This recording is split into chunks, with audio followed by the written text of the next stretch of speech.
Bismillahirrahmanirrahim. Alhamdulillah, segala puji bagi Allah Subhanahu wa ta'ala yang telah memberikan kita nikmat iman Islam. Assalamualaikum warahmatullahi wabarakatuh. Pada kesempatan video kali ini saya akan memberikan sebuah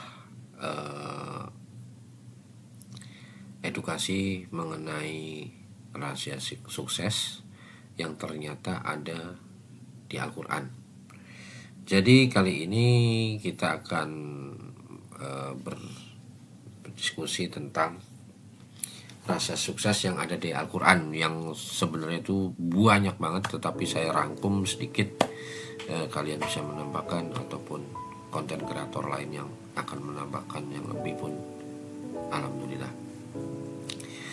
Salawat serta salam semoga selalu tercurah kepada junjungan kita Nabi besar Muhammad SAW beserta keluarganya, para sahabat dan para pengikutnya hingga akhir zaman.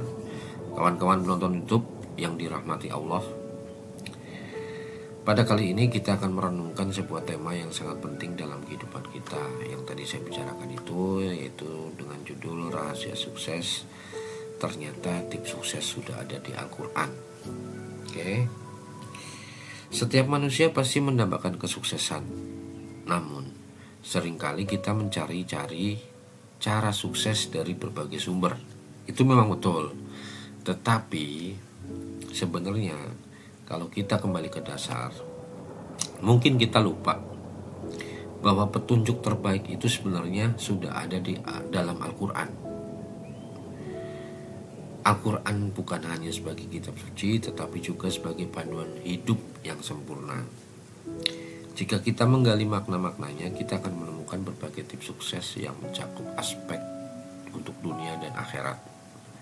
Mungkin para motivator, mungkin para orang sukses yang sekarang ini yang menjadi pembicara, mungkin mereka pun belajarnya daripada Al-Quran itu tersebut gitu loh. Tapi mereka tidak menuangkannya mengapa mereka bisa sukses, mengapa mereka bisa sampai saat ini mereka tidak membicarakannya di dalam sebuah rahasia. Inilah kita, semoga ini menjadi tip yang memotivasi kalian untuk kembali ke dasar. Kita harus membuka Al-Quran dan kita membacanya, kita cari sedikit gitu. Ini saya akan merangkum sedikit ya, dengan banyaknya kajian dari Al-Quran tentang tema kesuksesan ini, banyak banget. Ini saya rangkum sedikit dan mungkin karena waktu ya, jadi kita membahas sedikit ya. Semoga dengan sedikit ini yang sedikit ini bisa menjadi berkah dan ladang pahala bagi kita semua. Oke, amin ya rabbal alamin. Yang pertama adalah di dalam Al-Quran itu banyak banget yang saya bicarakan, tapi ini akan saya rangkum sedikit ya. Yang pertama, kita harus memiliki tujuan yang jelas dan lurus. Itu yang pertama ya. Sesuai dengan firman Allah di dalam Al-Quran itu sendiri, tidaklah aku menciptakan jin dan manusia melainkan agar mereka beribadah kepadaku. Quran Surat Az-Zariyat ayat 56. Ayat ini mengajarkan bahwa tujuan hidup kita adalah untuk beribadah kepada Allah. Jadi tujuan hidup kita kan memang beribadah. Tujuan hidup kita apa sih kalau bukan nanti ujung-ujungnya kematian, kan gitu. Jadi inilah dasarnya kita kembali kepada rujukan Al-Quran itu tersendiri. Jadi tujuan utama hidup kita adalah beribadah kepada Allah. Dengan memiliki tujuan yang jelas dan lurus, hidup kita akan lebih terarah. Dalam dunia kerja, dunia usaha, tujuan ini bisa menjadi visi yang mulia dan niat yang ikhlas dalam setiap usaha yang kita lakukan, yang setiap kita kerja itu. Kalau kita niatnya untuk Allah, niatnya tujuan jelas bahwa ini untuk ibadah, insya Allah kita tidak akan yang namanya ada kekecewaan gitu. Yang kedua di dalam nomor satu memiliki tujuan yang jelas dan lurus itu adalah kita bisa membahagiakan orang tua kita. Itu tujuan yang jelas dan lurus. Kita membahagiakan istri dan pasangan, anak-anak kita, dan orang-orang terdekat kita yang menyayangi kita. Gitu. Jadi niatkanlah untuk memiliki tujuan yang jelas dan lurus. Bekerja, berusaha, itu niatkanlah untuk beribadah sama Allah. Insya Allah kita akan lebih menikmati tujuan itu, menikmati pekerjaan itu. Gitu. Terus yang kedua adalah bersungguh-sungguh dan berusaha maksimal. Maksudnya gimana? Ya kita bersungguh-sungguh dalam mengerjakan segala sesuatu dalam usaha kita, itu bersungguh-sungguh dan berusaha maksimal. Gitu. Karena di dalam Al-Quran itu sendiri ternyata sudah ada 7 kalimatnya gitu di dalam Quran surat An-Najm ayat 39 itu artinya, dan bahwa manusia hanya memperoleh apa yang telah diusahakannya. Jadi kalau kalian pengen kaya terus kalian hanya tidur bermimpi, ya kalian akan mendapatkan itu, tidur dan bermimpi terus gitu. Tetapi kalau kalian bersungguh-sungguh dan berusaha maksimal, dalam artian kalian kerja sampai dari jam 8 sampai jam 4 misalnya, terus istirahat kalian kerja lagi untuk ojek atau apapun, itu apa yang diusahakannya ya pasti akan terwujud. Misalnya nih, seorang karyawan yang cuma hanya anggaplah OB gitu, office boy, dia menginginkan membeli iPhone atau apapun. Kalau dia cuma kerja dari jam 8 sampai jam 4, apa dia bisa tercapai? Kalau dia nggak maksimal, kalau dia nggak bersungguh-sungguh untuk mencapai handphone itu, nggak akan mungkin kan. Gaji berapa? Nggak mungkin. Tetapi kalau dia bekerja dengan gajinya, terus dia bekerja lagi dengan ngojek, itu bisa terjadi? Bisa. Itulah yang Allah mengatakan bahwa manusia hanya memperoleh apa yang telah diusahakannya. Kalau kita usahakannya sekarang tenang, santai, ya dapatnya tenang sama sampai. Tapi kalau di tahun apalagi umur kalian masih muda, kalian kejar betul-betul modal, terus kalian investasikan, kalian putar lagi uang itu, ya pasti akan besar gitu, perolehannya akan besar gitu. Karena hadis riwayat Al-Tabrani itu pernah mengatakan juga, Allah mencintai seorang hamba yang melakukan pekerjaannya dengan sungguh-sungguh. Jadi itu dia, kita harus, makanya kembali ke niat tadi itu, ternyata tuh Allah itu mencintai seorang hamba yang kalian tuh pekerja, apapun kalian, sopir misalnya, office boy, security, satpam. Tapi kalau kalian bekerja dengan sungguh-sungguh, dengan disiplin, dengan penuh integritas kepada perusahaan, itu Allah mencintai kalian loh gitu. Makanya untuk kalian yang sekarang sudah bekerja, bekerjalah dengan sungguh-sungguh apapun yang kalian kerjakan sekarang. Insya Allah nggak akan, perusahaan nggak akan tutup mata kalau kalian bekerja dengan sungguh-sungguh. Dan ya itu dia tadi, kalau kalian bekerja dengan sungguh-sungguh, kalian pasti akan mencintai pekerjaan itu gitu. Tapi kalau kalian bekerja dengan sungguh-sungguh, malas-malasan, dengan yang ibaratnya tuh seenak kalian sendiri, ya kalian akan mendapatkan apa yang kalian usahakan itu ya seenak sendiri juga gitu loh gitu. Dan yang terpenting, jika kalian berangkat kerja atau kalian mau pergi usaha, itu kalian tersenyum dan menikmati apa yang kalian usahakan, apa yang kalian kerjakan. Oke. Selalulah bekerjalah dengan hati. Kalau kita bekerja dengan hati, apapun hasilnya insya Allah tidak akan mengecewakan kita gitu. Bekerjalah dengan hati. Tapi kalau kalian bekerja dengan nafsu, dengan mengejar materi, memang semua pekerjaan ini yang mengejar materi. Tapi kalau kalian dengan hati, tidak dengan nafsu, dengan yang ingin seperti ini, ingin materi cepat kaya, kalau tidak sesuai, yang ada kekecewaan yang mendalam. Akhirnya malas-malasan. Akhirnya ya terjadinya PHK atau bagaimana. Jangan pernah mengejar pekerjaan itu dari materi dan nafsu yang ingin kalian dapatkan. Kalau kalian bekerja dengan materi, dengan nafsu, gaji berapapun akan kurang. Itu pasti. Gaji 10 juta akan kurang karena kamu nafsu, materi, ngejar materi. Apa yang pasti kalau orang ngejar materi, apa yang pengen diinginkannya? Gaya hidup. Itu udah pasti. Gaya hidup beli barang branded. Gaji 10 juta, handphone 15 juta, 20 juta. Yang ada kredit, utang akan menumpuk. Pakai kaos yang mahal, pakai sepatu yang gak jaga gaya hidup. Makanya bekerja dengan hati, tenang, bekerja dengan hati, bersungguh-sungguh. Udah, apapun yang gaji berapapun, alhamdulillah syukuri bisa hidup.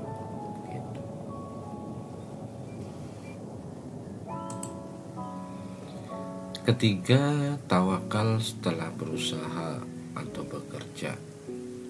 Setelah kita berusaha atau bekerja semaksimal mungkin, langkah berikutnya adalah bertawakal. Apa sih tawakal? Yaitu menyerahkan hasilnya kepada Allah, kepada Tuhan pencipta kita. Firman-Nya ada dalam Quran surat Al-Imran ayat 159. Allah berfirman, kemudian apabila kamu telah membulatkan tekad, maka bertawakallah kepada Allah. Sungguh Allah mencintai orang-orang yang bertawakal.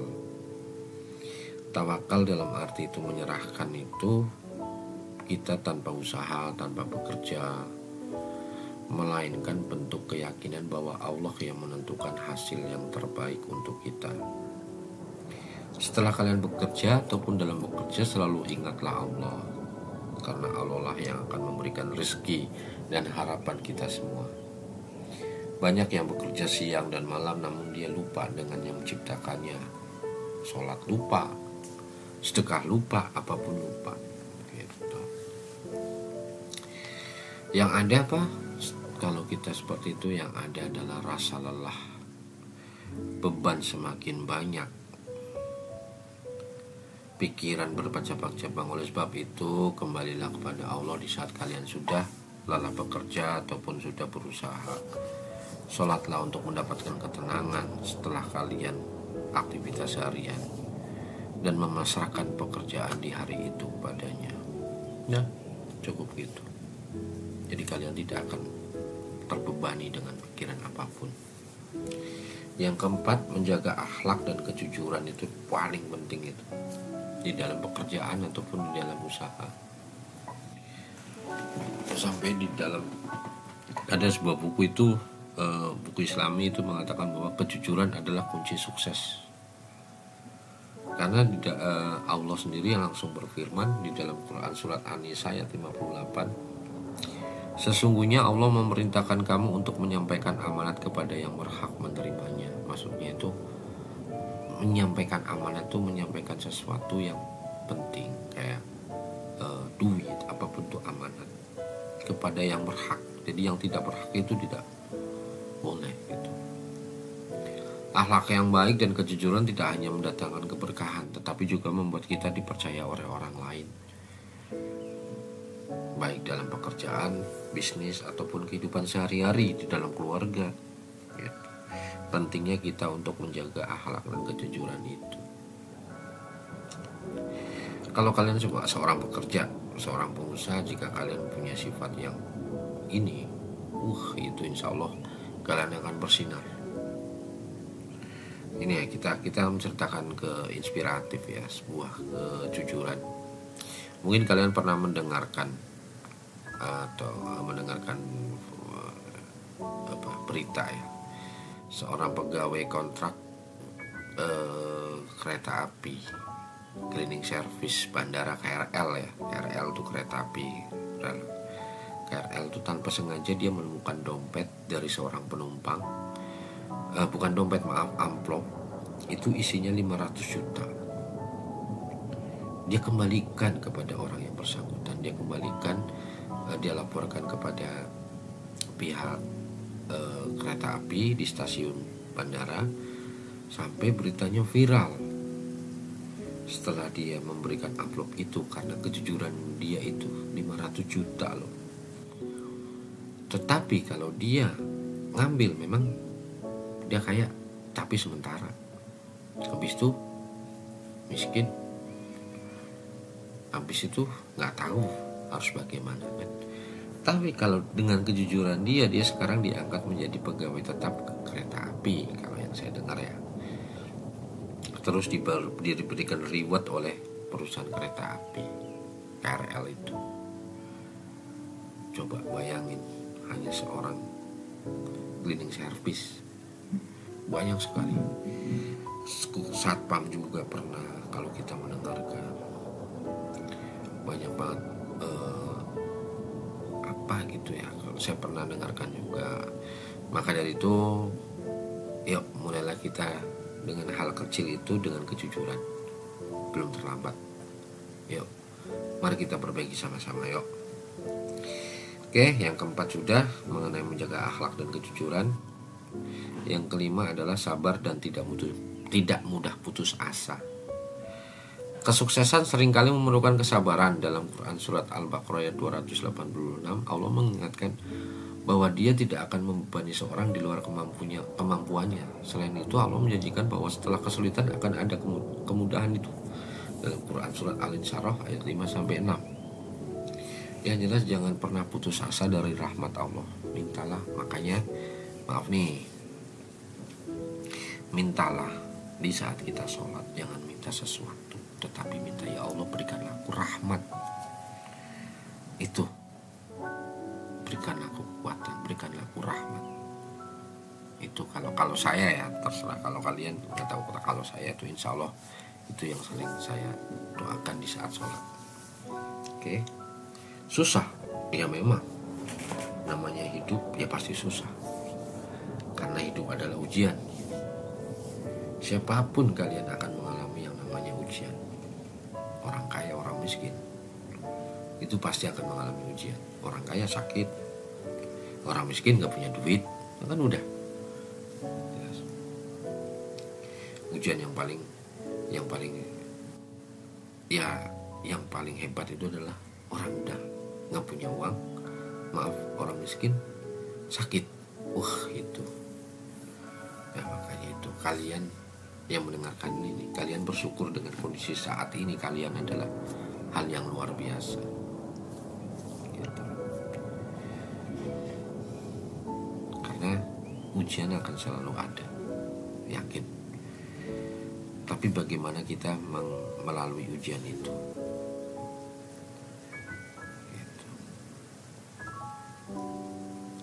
Kalau kalian sedang mendengarkan ini terus kalian mengatakan bahwa wah sulit sekali, cobalah kalian sekali-sekali datang ke rumah sakit. Datangin ke sana. Itu untuk membuat kalian kuat lagi. Karena di sana kalian akan melihat orang-orang yang bertahan, yang ingin sehat seperti kalian di saat kalian datang ke rumah sakit. Terus kenapa kalian malah lemah semangat, lemah? Ini karena keadaan. Mereka itu dengan gigihnya berjuang dengan penyakit-penyakitnya. Itu ujian lebih besar lagi.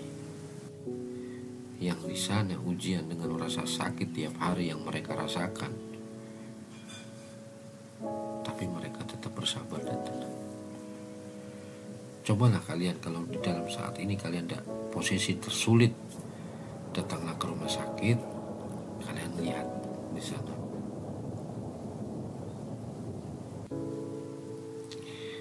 Janganlah kalian tuh nggak punya uang, punya masalah hutang, piutang, atau kalian harus ingin bunuh diri, kebingungan. Udah, lepaskan aja, bersabar, jangan pernah putus asa. Udah, gitu.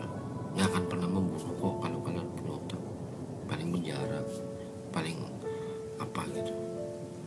Tapi setidaknya ya malu-malu lah, daripada kalian harus bingung. Yang penting kalian ingin niat untuk memulangkan. Kalau misalnya nih, maaf, ini kan banyak banget nih yang sekarang adalah kasus pinjol yang bingung gitu. Udah hadapin aja udah gitu. Jangan kalian terus sampai harus bunuh diri atau apapun, jangan. Kembali kepada Allah ya. Oke. Yang keenam, bersyukur dan berbagi. Itu yang penting banget nih. Firman Allah itu dalam Al-Quran surat Ibrahim ayat 7, sesungguhnya jika kamu bersyukur pasti aku akan menambah nikmat kepadamu. Itu udah jelas ya. Tetapi jika kamu ingkar, azabku sungguh pedih. Nah itu dia. Makanya jadi ini udah peringatan nih dari Allah. Kamu harus bersyukur, tiap hari harus bersyukur. Karena apa? Jika kita bersyukur atas nikmat yang kita miliki, itu sebuah kunci keberkahan hidup loh. Kunci kekayaan itu sendiri. Yang kedua adalah berbagi rezeki dengan sesama, baik sedekah, zakat, atau tenaga. Itu yang akan membuka pintu-pintu kesuksesan yang lebih besar. Oke. Paham kan? Kalau sekarang kita membahas yang keenam ya. Jadi fase pertama sampai ke 5 yang tadi kita bicarakan, ini fase yang terakhir. Sebenarnya ini fase yang utama sih dalam hidup. Kita harus bersyukur. Apapun keadaan kalian, bersyukurlah. Karena dengan hanya bersyukur kita akan diberikan nikmat oleh Sang Pencipta.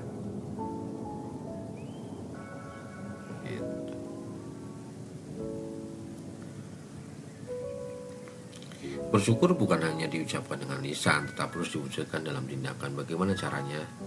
Dengan menggunakan nikmat Allah yang berikan hal-hal yang bermanfaat dan diridhoinya, diridhoi Allah. Itu aja. Apa sih? Yaitu bersedekah, berbuat baik sama tetangga, tidak ghibah. Pokoknya bersyukur yang diridhoi sama Allah. Terus yang kedua, ini di dalam bab 6 ya tadi. Kita inspirasinya ini adalah Nabi Sulaiman alaihissalam. Dia diberikan apa? Nabi Sulaiman kekayaan dan kekuasaan yang sangat dahsyat, sangat besar. Dia diceritakan di dalam Quran surat Al-An'am ayat 19. Nabi Sulaiman berdoa kepada Allah, ya Tuhanku, ilhamilah aku untuk tetap mensyukuri nikmat-Mu yang telah Engkau anugerahkan kepadaku dan kepada kedua orang tuaku. Dari sini kita belajar bahwa sebesar apapun nikmat yang kita miliki, tidak ada artinya apapun tanpa rasa syukur kepada Tuhan, kepada Allah. Gitu. Oke. Berbagi sebagai wujud syukur, memang betul. Berbagi kepada sesama adalah salah satu bentuk syukur yang paling indah. Itu Rasulullah SAW bersabda, tangan di atas lebih baik daripada tangan di bawah. Itu hadisnya, hadis riwayat Al-Bukhari dan Muslim ya. Jadi lebih baik kita di atas, jangan pernah kita mengandungkan lagi gitu. Oke.